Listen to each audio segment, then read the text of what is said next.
नमस्कार दोस्तों। ऐसा लग रहा है कि महाराष्ट्र में पाकिस्तान उतर आया है और उद्धव ठाकरे इमरान खान वाला खेल खेल रहे हैं। पाकिस्तान की सरकार जब इमरान खान के हाथ में थी तो उनके अपने 2 दर्जन से ज़्यादा सांसद विपक्ष के साथ जाकर के बैठ गए। उनका साथ दे रहे 2 सहयोगी दलों ने भी हाथ छुड़ाया और विपक्ष में जाकर के उन्होंने हाथ मिला लिया। बावजूद इसके संख्या बल नहीं होने के बाद इमरान खान कह रहे थे कि सरकार हमारी चलती रहेगी, हमारे पास बहुमत है, लेकिन शक्ति परीक्षण के लिए वो नहीं जा रहे थे। यहाँ तक कि सुप्रीम कोर्ट ने कहा कि आपको फ्लोर टेस्ट कराना होगा, तो उन्होंने अपनी तरफ से हामी भरी, लेकिन फ्लोर टेस्ट कराने से मना कर दिया। बाद में क्या हुआ, कैसे हुआ, सेना ने क्या किया, जनरल बाजवा ने क्या किया, ये एक अलग कहानी है, लेकिन फ्लोर टेस्ट हुआ, आधी रात के बाद हुआ। इमरान खान की पार्टी का कोई भी सांसद सदन में नहीं था और बाजी विपक्ष के हाथ में गई, सरकार विपक्ष लेके चला गया। कमोवेश आज की तारीख में महाराष्ट्र की स्थिति ऐसी ही है। उद्धव ठाकरे और उनके आसपास के जो लोग हैं वो सरकार को बचाने की कोशिश कर रहे हैं और दावा यह भी कि सरकार हमारी बच जाएगी, बची हुई स्थिर है। और शरद पवार उद्धव ठाकरे के बीच में आज जो बातचीत हुई है, उस बातचीत का लबोलुबाब यही रहा है कि हर कीमत पर सरकार को बचाने की हर मुमकिन कोशिश की जाएगी। इसीलिए पार्टी कह रही है कि शिवसेना कि हम फ्लोर टेस्ट कराएंगे। क्या ये पार्टी का अपना यकीन है या कोई दांव है, ये समझना बहुत ज़रूरी है।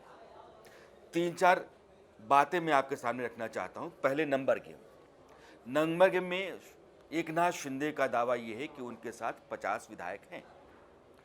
संजय राउत कहते हैं कि शिवसेना के पास यानी कि उनके पास 16 विधायक हैं। 55 में से 16 विधायकों के होने का मतलब यह कि 39 विधायक आपके पास नहीं हैं। तो मैंने मान लिया कि 39 विधायक जो आपके पास नहीं हैं और 9 विधायक जो निर्दलीय हैं वो शिंदे के साथ हैं, तो 39 और 9 48, ये पूरा खेमा एकनाथ शिंदे के साथ खड़ा हुआ है आपके खिलाफ बीजेपी के साथ सरकार बनाने के लिए। एकनाथ शिंदे के मानूं तो 48 की जगह 50 हैं। तो नंबर गेम में आप हारे हुए हैं, संख्या आपके पास है नहीं। संजय राउत उसके बाद कह रहे हैं कि हम लड़ेंगे सदन में और सड़क पर भी। संजय राउत के इस बयान को आप आदित्य ठाकरे के बयान से जोड़कर देखिए। आदित्य ठाकरे कह रहे हैं कि जिन लोगों ने हमारे साथ रह करके वो पले बढ़े, उन्होंने ही दगा किया। अब वो दगा हुआ तो सरकार आती है जाती है, हमें सत्ता का मोह नहीं है। सरकार के आने जाने और सत्ता से मोह के ना होने और हम संघर्ष करेंगे सदन से लेकर सड़क तक, इन दोनों बयानों के बीच में आप देखेंगे कि एक चीज गायब है, वह है सरकार। शिवसेना को यकीन हो चला है कि सरकार हमारे पास नहीं है। फिर दावा क्यों है? वो इसलिए है कि शरद पवार को माना जाता है कि महाराष्ट्र के वो चाणक्य हैं और वो अपने आप को अजेय मानते हैं। शरद पवार को लगता है कि साम दाम दंड भेद कुछ भी अपना करके वह जो लोग 50 या 48 उधर एकनाथ शिंदे के साथ हैं मुंबई आते हैं तो उनको अपने पाले में खड़ा करने और संख्या बल को फिर से उसी तरीके से हासिल करने की कोशिश की जा सकती है। लेकिन एक जिद है, एकनाथ शिंदे उनके साथ जो लोग खड़े हैं वो किसी भी कीमत पर आपके साथ नहीं आएंगे, क्योंकि उनका कारण यही है कि शिवसेना एनसीपी और कांग्रेस के साथ सरकार बनाकर चल रही है और वो बाला साहब ठाकरे के सिद्धांत के खिलाफ है, हिंदुत्व के रास्ते से हटी हुई पार्टी हो गई है। इसलिए शिवसेना अब हमारे पास है और हम बाला साहब ठाकरे के सिद्धांतों पर, हिंदुत्व की राह पर चलने वाले लोग हैं।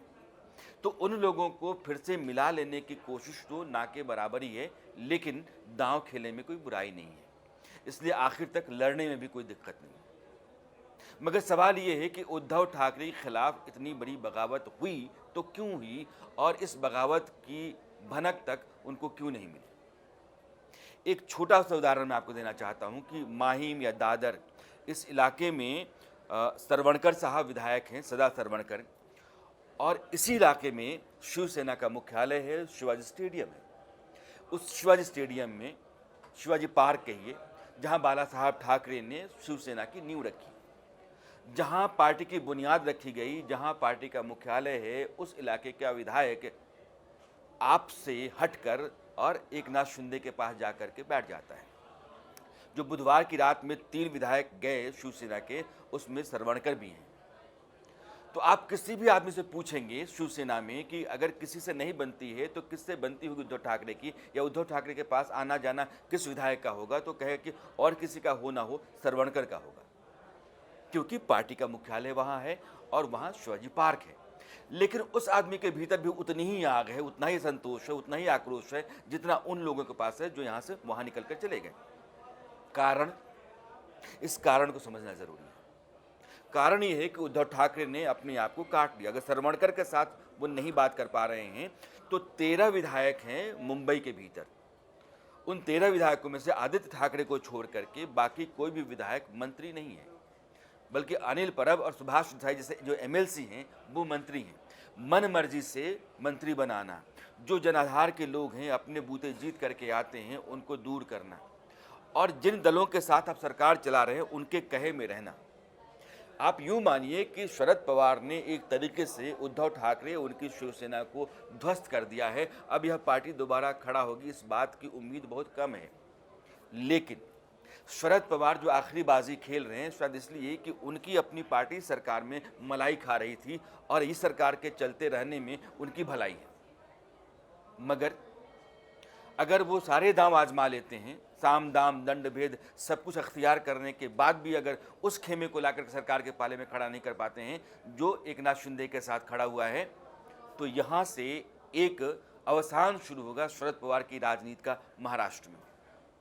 और यह जो नई राजनीति पनपेगी सत्ता बदलने के बाद, बीजेपी और एकनाथ शिंदे के गुट के आने के बाद, वो राजनीति महाराष्ट्र में जो मराठा राजनीति रही है उसमें बहुत बदलाव लाएगी, क्योंकि बाला साहब ठाकरे का सिद्धांत और हिंदुत्व, इसको लेकर के एकनाथ के साथ जो लोग हैं वो चलेंगे। बीजेपी का अपना हिंदुत्व है और यह जो मेल है, इस मेल में बहुत सारे जो बड़े खिलाड़ी आपको आज की तारीख में महाराष्ट्र राजनीति में दिखते हैं वो धीरे धीरे हाशिए पर चले जाएंगे।